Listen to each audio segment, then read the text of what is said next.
স্বামী স্ত্রী ঝগড়া হলে দুইটি কাজ করবেন, ঝগড়া মুহূর্তের মধ্যেই ভালোবাসায় রূপ নেবে ইনশাআল্লাহ। আমি আপনাকে গ্যারান্টি দিয়ে বলছি, যদি বিশ্বাস না হয় আপনার, তাহলে আপনাদের যখন ঝগড়া হবে তখন এই দুইটা কাজ করে দেখবেন যে আল্লাহ সুবহানাহু ওয়া তাআলা মুহূর্তের মধ্যেই আপনাদের মধ্যে ভালোবাসা ঢেলে দিয়েছে। বাংলাদেশের একটা বিগ প্রবলেম দাম্পত্য জীবনের অসুখী। স্ত্রী আমাকে ফোন দিয়ে স্বামীর নামে বিচার দেয়, আবার স্বামী ফোন দিয়ে স্ত্রীর নামে বিচার দেয়। আমার কাছে যদি প্রতিদিন 1-150 কল আসে, তার মধ্যে থেকে 100টি কলে আসে আপনার দাম্পত্য জীবনে সমস্যা। স্বামী স্ত্রীর নামে বিচার দেয়, স্ত্রী স্বামীর নামে বিচার দেয়, এই হচ্ছে অবস্থা। তা আমি বলি যে আপনাদের মধ্যখানে যখন ঝগড়া হবে, হাদিস থেকে রিসার্চ করে আমি যে বিষয়টা পেয়েছি, যদি এই দুইটা আমল আপনারা করতে পারেন ইনশাআল্লাহ, তাহলে আপনাদের এই ঝগড়া থাকবে না, সেটা ভালোবাসায় রূপ নেবে ইনশাআল্লাহ। সর্বপ্রথম কাজ হচ্ছে স্বামী এবং স্ত্রী এই মূলনীতি মুখস্থ করে নেন, এবং পরবর্তীতে আমার লেকচার যারা শুনবেন আপনারা এই মূলনীতি মুখস্থ করে নেবেন যে স্বামী এবং স্ত্রী উভয়জন ঝগড়া লাগলে যেই কোনো একজন অবশ্যই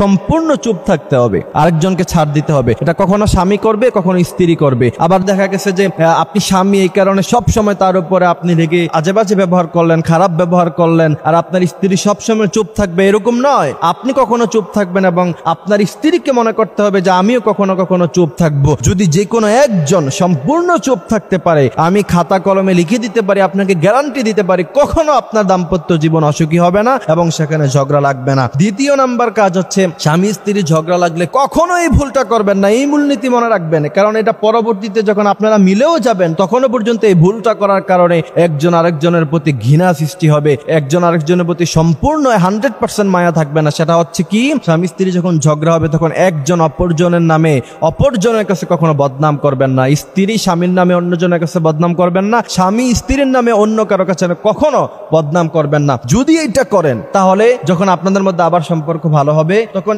এই বিষয় ভেবে আপনার প্রতি সে আস্থা হারিয়ে ফেলবে যে আমার সাথে যখন ঝগড়া হয়েছে তখন আমার নামে বিভিন্ন মানুষের কাছে সে বদনাম করেছে, এই ভেবে